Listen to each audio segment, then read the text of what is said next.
సుమారు 2 లక్షల సంవత్సరాల క్రితం తూర్పు ఆఫ్రికా భాగంలో మానవజాతి ఏర్పడి అక్కడి నుండి ప్రపంచంలోని అన్ని ప్రాంతాలకు వలస వెళ్ళినట్లు చరిత్రకారులు చెబుతున్నారు. ఆ సమయంలో ఇలా ప్రత్యేకంగా ఇన్ని దేశాలు, సరిహద్దులు ఏమీ లేవు. కానీ తరువాతి కాలంలో మనిషి జాతి, ప్రాంతం, మతం, ఆచారాల పేరుతో కొన్ని సరిహద్దులు ఏర్పాటు చేసుకోవడంతో వివిధ దేశాలు ఏర్పడ్డాయి. ఆ తరువాత జరిగిన కొన్ని యుద్ధాలు, ఉద్యమాల కారణంగా అవి మరికొన్ని దేశాలుగా విడిపోయాయి. అంతెందుకు 1940ల కాలంలో ఈ ప్రపంచంలో కేవలం 74 దేశాలుండేవి. 1950కి వచ్చేసరికి 90 దేశాలు అయ్యాయి. ఇప్పుడు ప్రస్తుతం 195 దేశాలున్నాయి. అయితే ఇలా ఈ భూమి మీద ఇన్ని దేశాలు విడివిడిగా కాకుండా కేవలం ఒకే దేశంగా ఉండి ఉంటే, పోనీ ఇప్పుడైనా సరే అన్ని దేశాలు కలిసి ఒకే దేశంగా మారిపోతే ఎలా ఉంటుంది? ఒకసారి ఊహించుకోండి. ప్రతి దేశానికి ఒక ప్రెసిడెంట్, ప్రైమ్ మినిస్టర్ కాకుండా ప్రపంచం మొత్తానికి ఒకటే గవర్నమెంట్ ఉంటే, ప్రపంచం అంతటా ఒకటే రూల్స్ అండ్ రెగ్యులేషన్స్తో నడుస్తుంటే, ప్రతి దేశానికి ఈ సరిహద్దులేవీ లేకుండా అంతా ఒకటే దేశంగా మారిపోతే ఎలా ఉంటుందో కదా. అయితే మన చరిత్రలో అన్ని దేశాలు కలిపి ఒకే గవర్నమెంట్ ఫామ్ అవడానికి ఒకసారి ప్రయత్నాలు కూడా అయ్యాయి. అది ఎప్పుడు జరిగింది? ఒకవేళ ఈ ప్రపంచం అంతా ఒకటే దేశమైతే ఏం జరుగుతుంది? ఎన్ని ఉపయోగాలున్నాయి, ఎన్ని నష్టాలున్నాయి? ఇలాంటి ఎన్నో ఇంట్రెస్టింగ్ విషయాలు ఈ వీడియోలో తెలుసుకుందాం. 1939 నుండి 1945 మధ్య కాలంలో జరిగిన ఒక రెండవ ప్రపంచ యుద్ధంలోనే సుమారుగా 8 కోట్ల మంది చనిపోయారు. అంటే అప్పటి ప్రపంచ జనాభాలో 3.76% మంది ప్రజలు చనిపోయారంటే ఊహించుకోండి. జస్ట్ ఒక్క యుద్ధం వల్ల మొత్తం జనాభాలో 3.76% అంటే దానిని ఇప్పటి జనాభా ప్రకారం చెప్పాలంటే సుమారుగా 30 కోట్ల మందితో సమానం. ఇలాంటి వినాశనం మళ్లీ జరగకుండా ఉండడం కోసం అప్పటి కొంతమంది గ్లోబల్ లీడర్స్ ఈ యుద్ధాలను ఆపడం కోసం ప్రపంచం మొత్తాన్ని ఒకే దేశంగా మార్చి ఈ మొత్తానికి ఒక గ్లోబల్ గవర్నమెంట్ని ఏర్పాటు చేయాలని ప్రయత్నించారు. కానీ అది సాధ్యం కాలేదు. కానీ ఒకవేళ ఇప్పుడు ప్రపంచంలో ఉన్న అన్ని దేశాలు కలిసిపోయి ఒకే దేశంగా మారాలనే ప్రపోజల్ వచ్చి అన్ని దేశాలు ఒకే దేశంగా మారిపోతే, ఈ భూమి మీద ఒకటే దేశం ఉండి అంతటికీ ఒకటే గవర్నమెంట్ ఉంటే ఏం జరుగుతుందో ఇప్పుడు చూద్దాం. ముందుగా లాభాలేంటో చూద్దాం. అన్నిటికన్నా పెద్ద బెనిఫిట్ ఏంటంటే, ఉండేది ఒకటే దేశం కాబట్టి ఈ దేశాల మధ్యలో జరుగుతున్న యుద్ధాలు ఆగిపోతాయి. ఇప్పటికీ కూడా కొన్ని దేశాల మధ్యలో యుద్ధాలు జరుగుతూనే ఉన్నాయి. ఈ మిలిటరీ కోసం అన్ని దేశాలు కొన్ని కోట్ల రూపాయలు ఖర్చు పెడుతున్నాయి. మిలిటరీ, డిఫెన్స్ కోసం ఎక్కువగా ఖర్చు పెడుతున్న దేశాల గురించి చూస్తే ఒక్క 2023లోనే అమెరికా $916 బిలియన్ ఖర్చు పెట్టింది. అంటే సుమారుగా 77 లక్షల కోట్ల రూపాయలు. నెక్స్ట్ చైనా $296 బిలియన్, తర్వాత రష్యా $109 బిలియన్, నెక్స్ట్ మన దేశం ఇండియా $83.6 బిలియన్, అంటే 7 లక్షల కోట్లు కేవలం డిఫెన్స్ అండ్ మిలిటరీ మీద ఖర్చు చేసింది.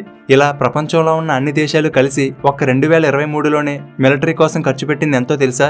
$2.44 ట్రిలియన్, అంటే 2 కోట్ల కోట్లు. సింపుల్గా అర్థమవ్వాలంటే 2 పక్కన 14 సున్నాలు పెడితే ఎంతో అన్ని రూపాయలు. ఒకవేళ అన్ని దేశాలు కలిసి ఉంటే మిలిటరీ కోసం ఇన్ని కోట్లు ఖర్చు పెట్టవలసిన అవసరం ఉండదు. ఈ డబ్బు అంతటిని పేదరికం, పర్యావరణం, నిరుద్యోగం, హెల్త్ కేర్ వంటి వాటికి ఖర్చు పెడితే ప్రపంచంలో ఎంత డెవలప్మెంట్ వస్తుందో, ఎంత మార్పు వస్తుందో ఊహించుకోండి. నెక్స్ట్, భూమి మీద దొరికే రీసోర్సెస్ అంటే వనరులను అన్ని దేశాలు సమానంగా వాడుకోవచ్చు. ఉదాహరణకి కొన్ని ప్రదేశాల్లో పెట్రోల్ ప్రొడక్ట్స్ ఎక్కువగా దొరుకుతాయి, కొన్ని చోట్ల పంటలు బాగా పండుతాయి, కొన్ని చోట్ల గోల్డ్, డైమండ్స్ వంటివి దొరుకుతాయి. ఇలాంటి అన్ని రీసోర్సెస్ని ఎఫిషియెంట్గా వాడుకోవచ్చు. ఇప్పుడు ఒక దేశం నుండి మరొక దేశానికి వెళ్ళడానికి పాస్పోర్ట్ అండ్ వీసాలు వంటివి అవసరం అవుతున్నాయి కదా. కానీ ఒకటే దేశం ఉంటే పాస్పోర్ట్ అండ్ వీసాలు లేకుండా ఎక్కడికైనా వెళ్ళవచ్చు. అలాగే ఎవరికి నచ్చిన దేశంలో వాళ్ళు నివసించవచ్చు. ఇప్పుడు రూపీ, డాలర్, యూరోస్, యెన్ ఇలా ఒక్కొక్క దేశానికి ఒక్కొక్క కరెన్సీ ఉంది.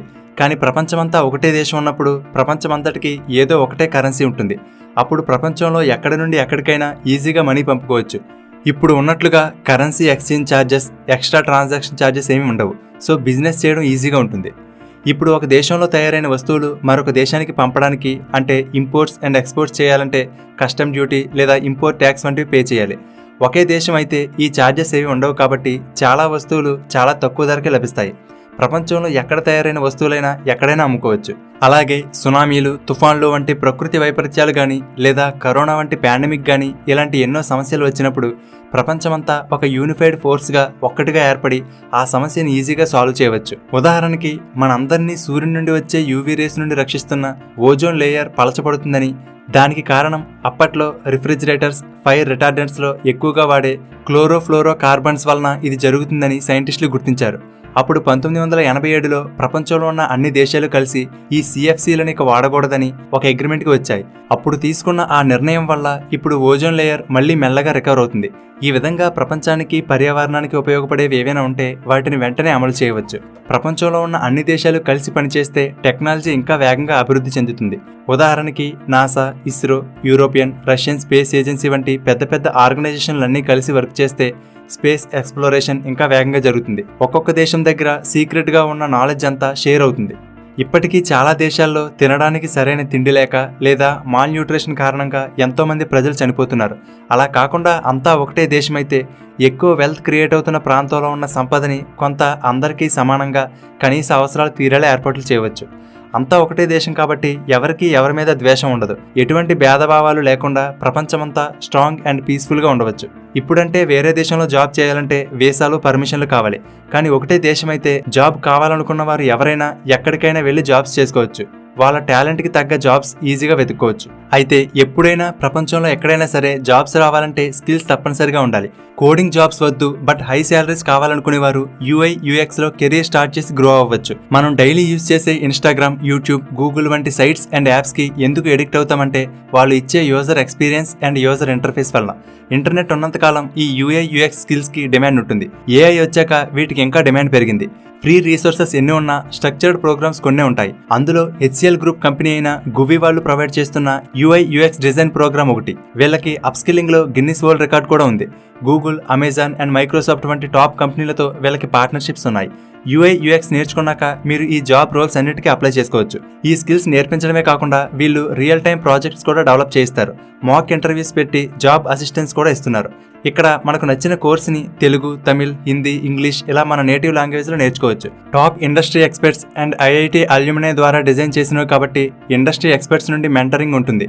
అండ్ వన్స్ కోర్స్ కంప్లీట్ అయ్యాక Nasscom approved program with government approved certification అనేది వస్తుంది. ఇక్కడ స్కిల్స్ నేర్చుకున్న వాళ్ళు టాప్ కంపెనీస్లో జాబ్ తెచ్చుకున్నారు. 1000+ కంపెనీలు హైరింగ్ చేసుకోవడానికి రెడీగా ఉన్నాయి. మీరు సాఫ్ట్వేర్ అండ్ డిజైన్ ఇండస్ట్రీలో కాన్ఫిడెంట్గా ఉండాలనుకుంటే వీళ్ళు ప్రొవైడ్ చేసే ప్రోగ్రామ్ ఖచ్చితంగా విజిట్ చేయండి. డిస్క్రిప్షన్లో ఇచ్చిన లింక్ ఓపెన్ చేసి ఫామ్ ఫిల్ చేసి రిజిస్టర్ చేసుకోండి. వాళ్ళ కెరీర్ ఎక్స్పర్ట్స్ మీకు కాల్ చేసి మీ పర్సనాలిటీ, మీ ఇంట్రెస్ట్ బేస్ చేసుకుని మీకు గైడెన్స్ ఇస్తారు. ఈ ఆపర్చునిటీ మిస్ అవ్వకండి. సరే, ఇక టాపిక్లోకి వెళ్ళిపోతే నార్త్ కొరియా వంటి దేశాల్లో ఉండే అక్కడ పాలించే నాయకులు పెట్టిన రూల్స్ చాలా స్ట్రిక్ట్గా ఉండడం వల్ల కనీస స్వేచ్ఛ కూడా ఉండదు. ఇలాంటి చాలా దేశాల్లో ఇలా డిక్టేటర్షిప్ ఇప్పటికే ఉంది. అలా కాకుండా ఒకటే దేశమైతే అందరికీ సమానమైన రూల్స్ అండ్ రెగ్యులేషన్స్ ఉంటాయి. అలాగే అందరికీ సమానమైన అవకాశాలు కూడా ఉంటాయి. ఇప్పటి వరకు ప్రపంచమంతా ఒకటే దేశంగా ఉండడం వల్ల లాభాల గురించి చెప్పుకున్నాం. ఇప్పుడు నష్టాలు ఏమిటో చూద్దాం. అన్నిటిలో మొదటిది, ఈ భూమి మీద ఒకటే దేశం ఉందనుకుంటే ఈ మొత్తం ప్రపంచాన్ని పరిపాలించే వ్యక్తిని ఎలా ఎన్నుకోవాలి, ఎవరిని ఎన్నుకోవాలి అనేది చాలా ఇంపార్టెంట్. ఎందుకంటే ఒక రాష్ట్రాన్ని పాలించే వ్యక్తి చెడ్డవాడు, అర్హత లేనివాడైతే కేవలం ఆ రాష్ట్రం మాత్రమే అభివృద్ధిలో వెనకపడుతుంది. అదే దేశాన్ని పాలించే వ్యక్తి చెడ్డవాడైతే ఆ ఒక్క దేశమే వెనకపడుతుంది. కానీ ఈ ప్రపంచం మొత్తానికి ఒకడే లీడర్ ఉంటే అతను నీతి నిజాయితీలు కలిగి తెలివైన వ్యక్తి అయితే పర్వాలేదు. ఒకవేళ అతను సరైన వ్యక్తి కాకపోతే ఆ పవర్ని తన సొంత వాటికి వాడుకోవడం మొదలు పెడితే మొత్తం ప్రపంచమే నాశనం అవుతుంది. పరిణామాలు చాలా తేడాగా ఉంటాయి. నెక్స్ట్ ప్రాబ్లం ఏమిటంటే ఈ ప్రపంచంలోని దేశాలన్నీ క్యాపిటలిజం, సోషలిజం, కమ్యూనిజం ఇలాంటి కొన్ని భావాలు, సిద్ధాంతాల మీద నడుస్తున్నాయి. ఒకవేళ ప్రపంచం అంతా ఒకటే దేశంగా ఏర్పడాలనుకుంటే ఏ ఐడియాలజీతో దేశాన్ని నడిపించాలనే విషయంలో భేదాభిప్రాయాలు రావచ్చు. నెక్స్ట్, ప్రపంచంలో ప్రతి దేశంలో ఆ దేశంలోని కొన్ని తరాల నుండి వస్తున్న సంప్రదాయాలు, పద్ధతులు, మతపరమైన ఆచారాలు ఉన్నాయి. వాటికి విరుద్ధంగా ప్రపంచమంతటా ఒకే రకమైన రూల్స్ తీసుకువస్తే వాటిని వదులుకోవడం చాలామందికి ఇష్టం ఉండకపోవచ్చు. వాటి వల్ల మరికొన్ని గొడవలు రావచ్చు. ఒక పెద్ద దేశాన్ని కంట్రోల్ చేయడమే గవర్నమెంట్కి చాలా కష్టం. అలాంటిది ఈ ప్రపంచం మొత్తాన్ని కంట్రోల్ చేయడం అంటే గవర్నమెంట్కి ఇంకా కష్టం అవుతుంది. నెక్స్ట్, ఒకవేళ ప్రపంచం అంతా ఒక దేశం అనుకుంటే ఆ ప్రపంచం మొత్తానికి ఉండవలసిన క్యాపిటల్, రాజధాని విషయంలో కానీ, ఎన్నుకునే నాయకుల విషయంలో కానీ, ఏదైనా నిర్ణయం తీసుకోవడానికి ఉండే ఓటింగ్ పవర్లో కానీ ప్రతి విషయంలో ఎవరికి వారు తమ ప్రాంతం వాళ్ళకి ప్రాధాన్యత ఇవ్వాలని కోరుకుంటారు. అప్పుడు ప్రపంచంలో ఉన్న అన్ని ప్రాంతాల వారికి సమన్యాయం జరిగేలా చేయడం చాలా కష్టం. జస్ట్ ఒక రాష్ట్రంలో ఉండే ప్రజలే కులం, మతం పేరుతో దెబ్బలాడుకుంటున్నారు. అలాంటిది ప్రపంచం అంతటిలో చూస్తే జాతి, మతం, కులం, భాష, ప్రాంతం, ఆచారాలు, పద్ధతులు ఇలా ఎన్నో రకాల తేడాలుంటాయి. అలాంటప్పుడు ప్రపంచం అంతటిని ఎటువంటి భేదాభిప్రాయాలు లేకుండా పాలించడం అంటే చాలా కష్టమైన పని. కాబట్టి ప్రపంచమంతా ఒకే దేశంగా మారి కొనసాగడం అనేది అనుకున్నంత ఈజీ ఏమీ కాదు. ప్రస్తుతానికైతే యునైటెడ్ నేషన్స్ అంటే ఐక్యరాజ్య సమితి, వరల్డ్ బ్యాంక్, WHO వంటి కొన్ని అంతర్జాతీయ సంస్థలు ప్రపంచంలోని అన్ని దేశాల మధ్య కొన్ని ఒప్పందాలు చేయడం ద్వారా శాంతి సామరస్యాలను మెయింటైన్ చేయడం, పేద దేశాలను ఆదుకోవడం, ప్రపంచ దేశాలన్నిటినీ ఒక త్రాటి మీదకి తీసుకురావడానికి ప్రయత్నిస్తున్నాయి. అయినా ఈ దేశాల మధ్య సరిహద్దులనేవి మనిషి తన ఐడెంటిటీ, భావాలను, ఆచారాలను కాపాడుకోవడానికి ఏర్పాటు చేసుకున్న ఒక ఇమాజినరీ లైన్స్ తప్పితే భూమి ఏర్పడినప్పుడే సహజంగా ఏర్పడినవి కాదు. ప్రపంచమంతా ఒక దేశంగా మారినా ఆ దేశంలో ఉన్న ప్రజల్లో మళ్లీ భాష, ప్రాంతం, మతం వంటి భేదాభిప్రాయాలు ఏర్పడితే ఎటువంటి ఉపయోగం ఉండదు. అలా కాకుండా మనుషుల మనసుల్లో ఎటువంటి భేదాభిప్రాయాలు లేకుండా అందరూ కలిసిమెలిసి బ్రతికితే ఎన్ని దేశాలున్నా పర్వాలేదు. అందుకే మన ఉపనిషత్తుల్లో, సంస్కృతంలో ఒక వాక్యం ఉంటుంది. అదేంటంటే వసుదైవ కుటుంబకం. అంటే ఇప్పుడు మనం చెప్పుకున్న ప్రపంచమంతా ఒక దేశంగా కాదు, ఏకంగా ఒక కుటుంబంలో ఉండాలని చెప్తుంది. అలాంటి భావం మన అందరిలో ఉండాలి. ఓకే ఫ్రెండ్స్, మీకేమనిపిస్తుంది? ఇలా అన్ని దేశాలు విడివిడిగా ఉంటే బెటర్ అనిపిస్తుందా, లేక ప్రపంచమంతా ఒకే దేశంగా ఉంటే బాగుంటుందా? మీ అభిప్రాయాన్ని కామెంట్ సెక్షన్లో తెలియచేయండి. ఫ్రెండ్స్, ఈ వీడియో మీకు నచ్చితే లైక్ చేయండి, అలాగే మీ ఫ్రెండ్స్ అందరికీ షేర్ చేయండి. ఇలాంటి మరిన్ని ఇంట్రెస్టింగ్ వీడియోల కోసం తెలుగుబడి ఛానల్కి సబ్స్క్రైబ్ చేసుకుని పక్కనే ఉన్న బెల్ బటన్ యాక్టివేట్ చేసుకోండి. ఫ్రెండ్స్, చివరిగా కోడింగ్ జాబ్స్ వద్దు బట్ హై శాలరీస్ ఉండే జాబ్స్ కావాలనుకుంటే UI UXలో కెరీర్ స్టార్ట్ చేసుకుని గ్రో అవ్వచ్చు. సో డిస్క్రిప్షన్లో ఇచ్చిన లింక్ ఓపెన్ చేసి ఫామ్ ఫిల్ చేసి రిజిస్టర్ చేసుకోండి. చివరగా తెలుగుబడి నుండి ఎప్పటికప్పుడు అప్డేట్స్ని పొందడానికి తెలుగుబడి వాట్సాప్ గ్రూప్లో జాయిన్ అవ్వండి. ఆ వాట్సాప్ గ్రూప్ లింక్ కూడా డిస్క్రిప్షన్లో ఇచ్చాను, చెక్ చేయండి. Thank you for watching.